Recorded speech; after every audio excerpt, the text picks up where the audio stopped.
Good day, my dear postgraduate students. We shall be continuing with the gross pathology of the large intestine. In this session, we shall be seeing the neoplastic lesions of the large intestine. Game, I hope you people would have found the expansion. It is gross and microscopy explained.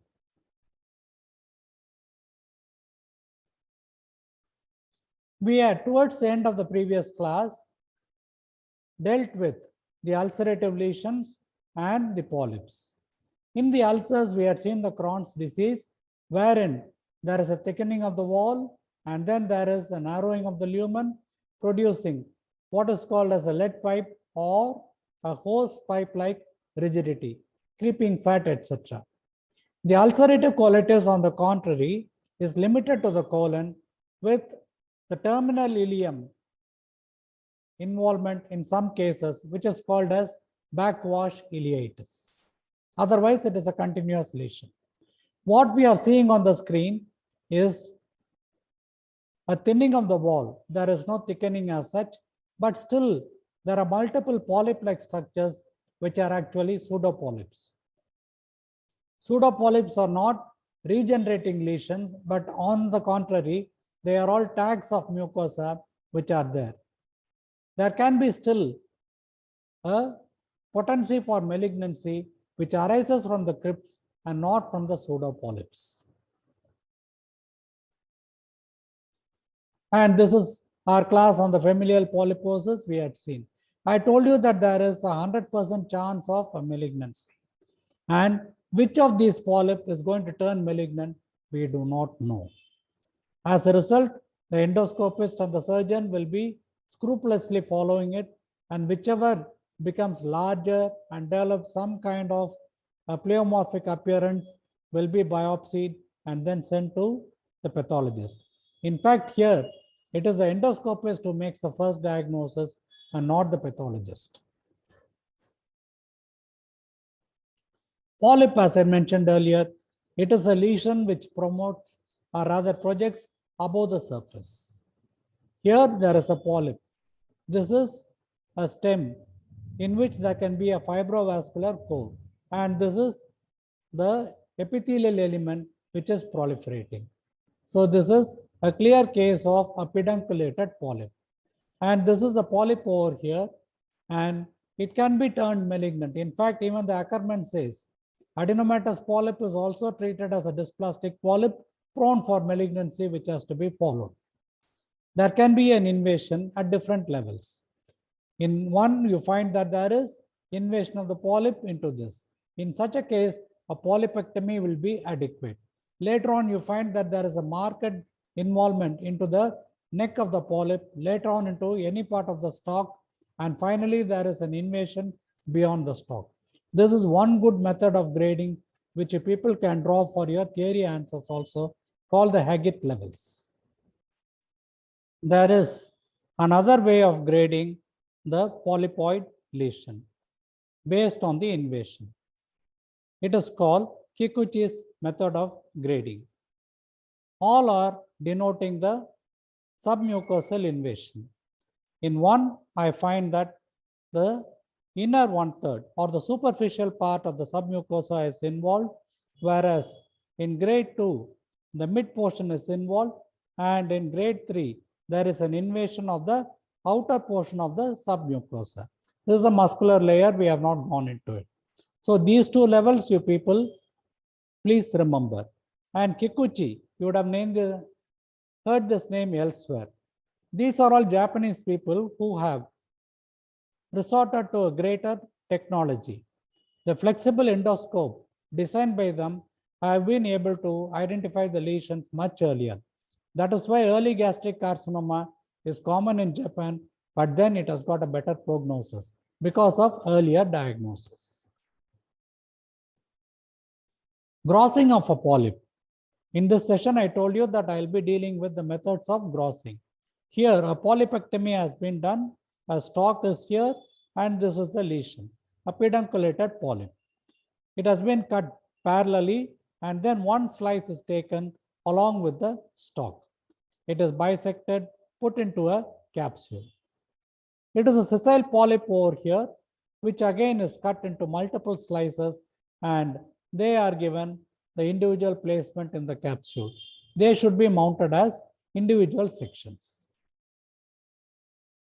Greater importance is for the invasion that is to be made out. Description of a neoplasm. This, of course, you people will be doing in your grossing, and you are not totally new to this. But always think of these subheadings: the number of lesions, the dimensions, what is the external appearance, then whether there is any granularity or nodularity. These are two different terms. Nodule is generally larger. Granularity is multiple sand-like particles. It can be tuberculosis, it can be metastasis, and adhesions again can be because of inflammation or infiltration. Mesentery, what is the state of it? Whether it is thickened or the vessels are distended. Lymph nodes, we'll come to it later, of great importance.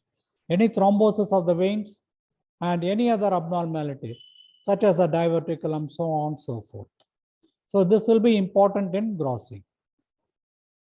Look at this one.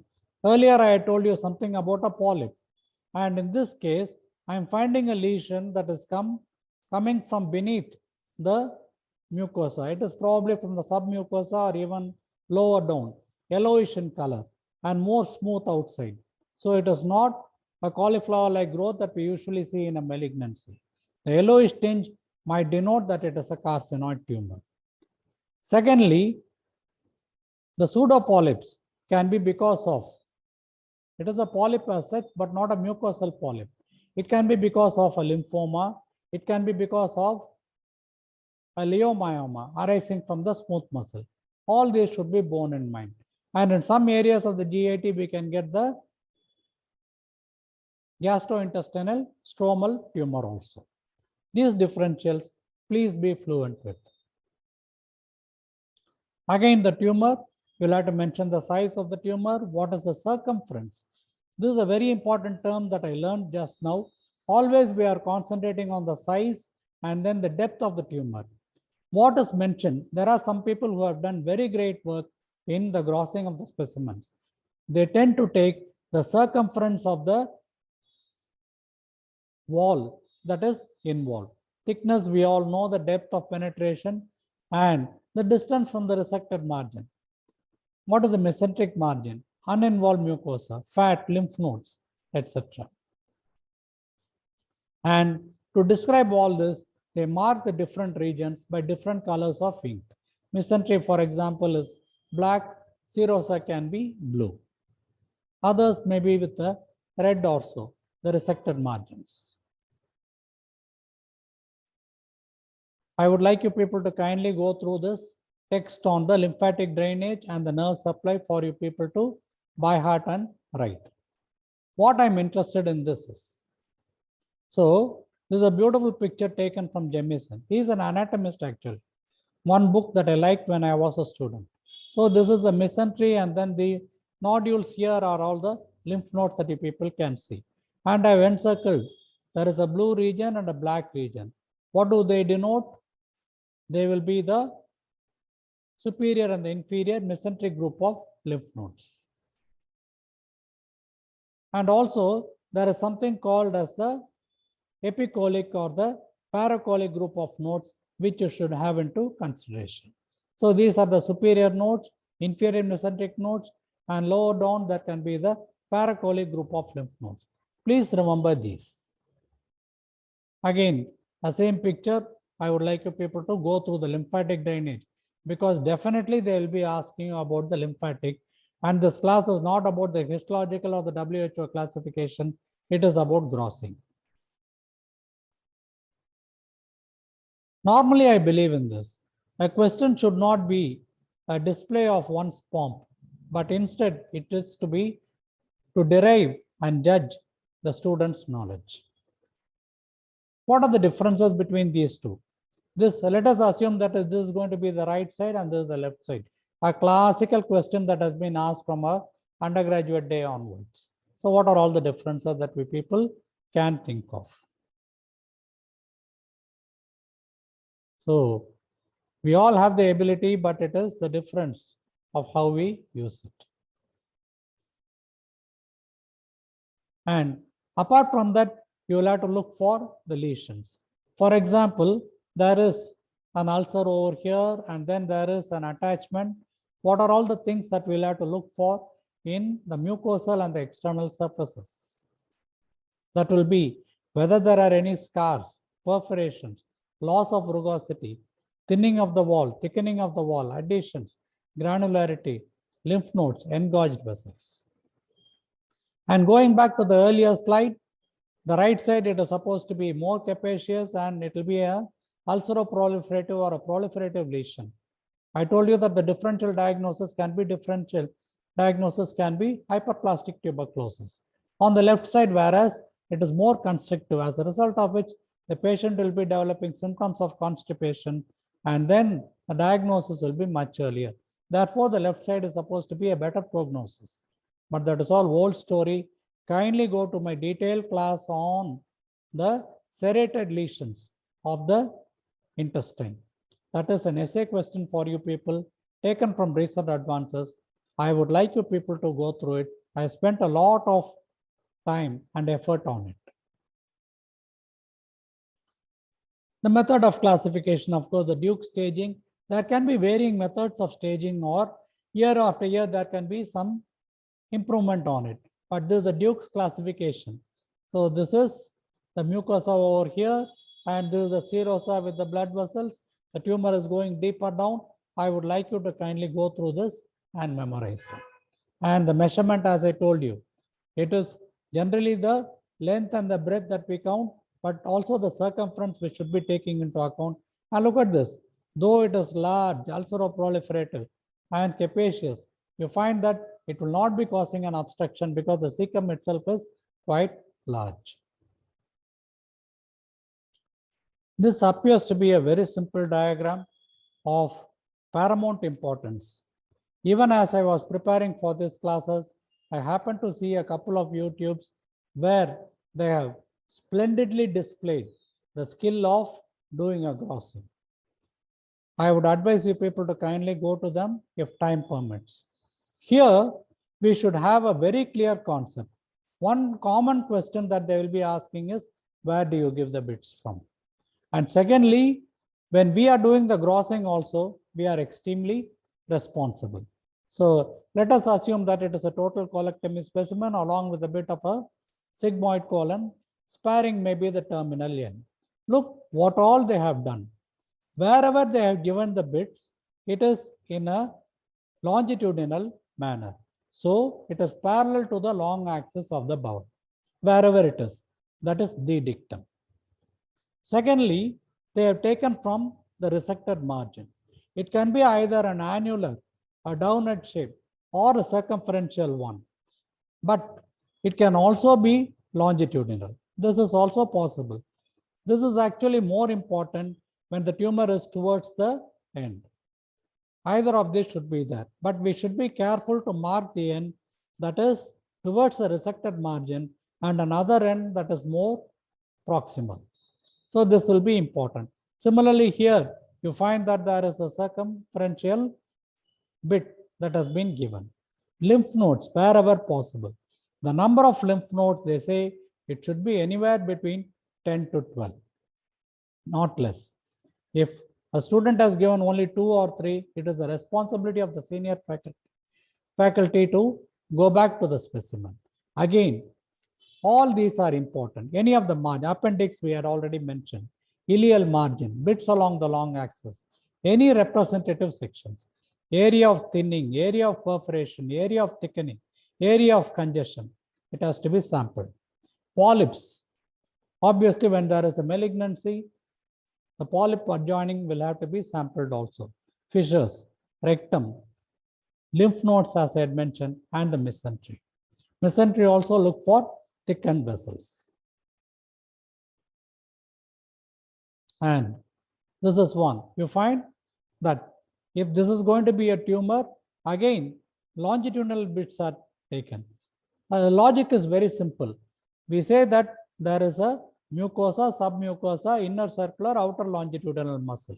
If I'm going to give a bit in this direction, it will be changing the histology. It will become inner circular or inner longitudinal and then outer circular. In order to avoid that and to maintain the histology, it has to be this. Dictums are dictums, do not change. And according to the state of infiltration, you find that all the layers should be representative. If it is going to be extremely huge, then there is some amount of justification in bisecting it. Even otherwise, I would prefer a bisection like this rather than part of the layers coming in one slide and another part another. So this is the way you people will have to do the grossing. Beautifully, it is a line diagram in case you are getting something. Nowadays, they are asking wonderful questions, mostly applied pathology. I would like you people to kindly have some line diagrams like this, which will make you score above the others. So, yet another schematic picture. This is what drawing. You find it has to be perpendicular or parallel to the long axis and perpendicular to the edge. And these can be the bits from the resected margin. So this is an obvious lesion. You will have to look for anything elsewhere also. And when I cut it and give the bit, it is going to be this kind of one. It is not possible for me to include everything in one slide. Therefore, it can be bisected. Always have part of the specimen preserved with the original specimen so that you can always reconstruct and look back after you people see the slide. This is called post-biopsy wisdom. Lymph nodes. Minimum, at least here it says 14. Some books give it as 10 to 12. Do not be happy with 1 or 2 nodes. Look at this. There is a circumferential bit being given. Again, they are giving repeated bits and they are able to identify at least a couple of nodes over here, which the junior PG can miss. So we have to be very meticulous. They have done some amount of inking also over here so that we do not miss it when a section is being taken. Anorectum is another region, and there is something called as TEM, transanal endoscopic microsurgery. Nowadays, laparoscopy, microsurgery, these are all the things. But then whenever we do something, we should see that it is representative and the details are very clear.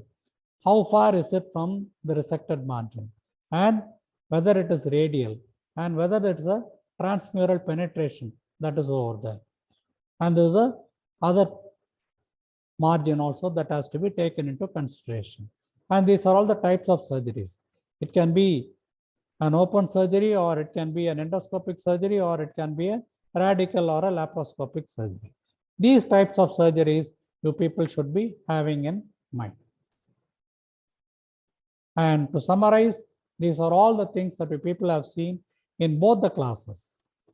What are all the normal anatomical formats, the diverticula, etc., differential diagnosis for ulcers, differential diagnosis for polyps, differences between ulcerative colitis and Crohn's disease. My dear students, for heaven's sake, do not segregate theory from practicals, gross from autopsy.